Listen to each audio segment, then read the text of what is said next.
2025 ஆண்டினுடைய இலங்கை ஜனநாயக சோசலிச குடியரசினுடைய உள்ளூராட்சி சபை தேர்தலுக்கான வேட்பு மனுக்களை இன்றைய தினம் தாக்கல் செய்து அதனுடைய இறுதி முடிவுகளை தரிசித்து கொண்டு இப்பொழுது ஊடகவியலாளர்கள் வாயிலாக மக்களை சந்தித்து கொண்டிருப்பதில் மகிழ்ச்சி.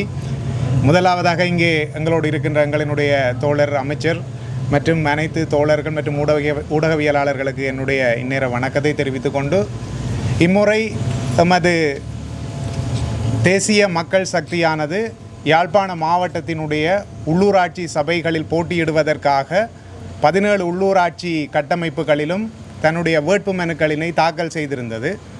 அவ்வாறு தாக்கல் செய்யப்பட்ட 17 உள்ளூராட்சி சபைகளிலும் எங்களுடைய தேசிய மக்கள் சக்தியானது முழுமையாகவோ அல்லது பகுதியாகவோ வேட்பாளர் சார்ந்தோ எந்த விதமான ஒரு விலக்குகளுக்கு முற்படாது அத்தனை வேட்பு மனுக்களும் ஏற்றுக்கொள்ளப்பட்டிருக்கின்றது என்பது நாங்கள் எங்களினுடைய மக்களுக்காக எவ்வளவு பொறுப்புணர்வோடு இவற்றினை தயாரித்திருக்கின்றோம் என்பதனை முதல் படியாக காட்டுகின்றது என்பதனை நான் இந்த இடத்தில் சொல்லிக்கொள்ள விரும்புகின்றேன். இந்த ஆரம்பமானது இந்த நாட்டிலே ஏற்பட்டிருக்கின்ற இந்த மாற்றம், இந்த திசை காட்டியினால் ஏற்படுத்தப்பட்டிருக்கின்ற இந்த மாற்றம், அதன் வழியாக ஏற்பட்டிருக்கின்ற சட்டவாக்கம், அதனால் ஏற்படுகின்ற நிர்வாகம் உள்ளூர் மட்டம் வரை செல்ல வேண்டும் என்கின்ற ஒரே காரணத்துக்காகத்தான் இவ்வளவு காலமாக நாங்கள் இந்த வேட்பு மனுக்களை மிகவும் அவதானமாக தயாரித்து இன்றைய தினம் சமர்ப்பித்து அதில் வெற்றியும் கண்டிருக்கின்றோம். இது எங்களினுடைய மிக முக்கியமான வெற்றியாக இந்த யாழ்ப்பாணத்திலே இருக்கின்றது. யாழ்ப்பாணம் என்பது ஒரு முகவரி மட்டுமல்ல, ஒரு அடையாளம் மட்டுமல்ல, அது ஒரு வரலாறு, அது ஒரு வாழ்வியல்.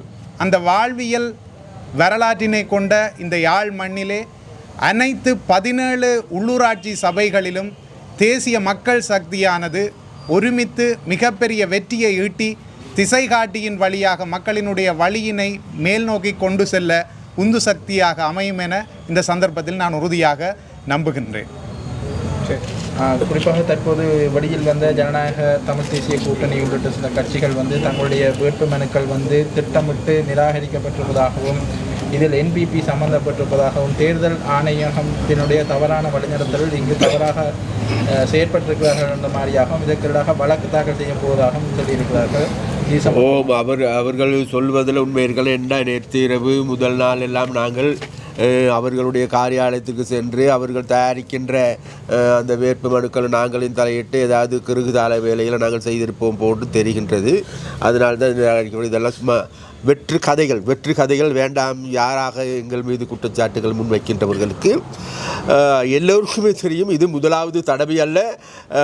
இந்த வேட்பு மனுக்கள் தாக்கல் செய்கின்ற முறைமைகள் தொடர்பாக அல்லது இதில் இருக்கின்ற பெண் வேட்பாளரா அல்லது ஆண் வேட்பாளரா, இளம் வேட்பாளர்களா, அல்லது இவர்கள் எவ்வாறு இருக்க வேண்டும், எப்படி இருக்க வேண்டும் என்பது பல்வேறு விதமான கருத்துக்கள் வெளிவந்திருக்கின்றது. அது மாத்திரமல்ல, அறிவுறுத்தல்கள் வழங்கப்பட்டு இருக்கின்றது. இது எல்லோருக்குமே நன்றாக தெரியும். சாதாரணமாக ஏலெவல் படிக்கின்ற ஒரு அரசியல் படிக்கின்ற ஒரு மாணவனிடம் கேட்டாலும் கூட இதுதான் இப்படிதான் என்று மிக தெளிவாக சொல்லுகின்ற போது இவர்கள் இதில் அக்கறை இல்லை என்பது மிக தெளிவாக தெரிகின்றது. அதனால் நாங்கள் இந்த மாதிரியான கூற்றுக்களை கண்டு அலட்டிக் கொள்ளப் போவதில்லை. ஐயா, தயவு செய்து கூறுகின்றோம் நாங்கள், அதாவது தாங்களது முடியாமையை மூடி மறைப்பதற்கு, அதாவது தேசிய மக்கள் சக்தியின் ஆடையை மேலே போட்டுக்கொள்ள வேண்டுமாக இருந்தால் போட்டுக்கொள்ளுங்கள், கிடையாது, எங்களுக்கு பிரச்சனை கிடையாது. இருந்த போதிலும் கூட நாங்கள் மாத்திரம் ஒரு விடயத்தை சொல்லுகின்றோம். நாங்கள் இந்த 17 சபைகளுக்கும் ஒரு சபை கூட நிராகரிக்காது.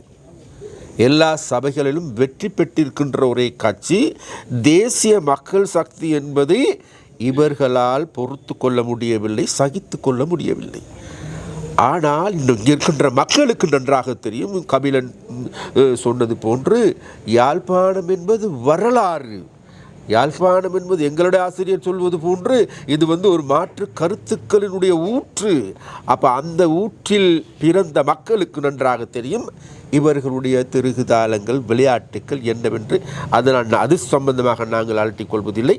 எங்களுடைய வெற்றி உறுதியான வெற்றி இதிலிருந்து முதலிலே நாங்கள் ஆரம்பித்திருக்கின்றோம் என்று கூறுவோம். இதில் இந்த இளைஞர்களுக்கான ஒதுக்கீடு சொல்லப்பட்ட விடயத்தில் அவர்களை பிறப்பு சான்றிதழை சத்திய கடதாசி முடிக்கணும் என்ற விடயம் தங்களுக்கு சொல்லப்படையில் இருக்குது. அப்படி உங்களுக்கு ஏதாவது சொல்லப்பட்டதா? இல்லை அவங்க தேர்தல் ஆணையகத்தில் வந்திருக்கின்ற கடிதங்களில் மிக தெளிவாக சொல்லப்பட்டிருக்கு. அந்த அந்த அந்த அந்த அறிவுறுத்தலை பின்பற்றி தான் நாங்கள் தயாரித்திருக்கோம். அது அவர்களுக்கு வந்ததா இல்லையா, பார்த்தார்களா கேட்டார்கள் என்பது எங்களுக்கு தெரியாது.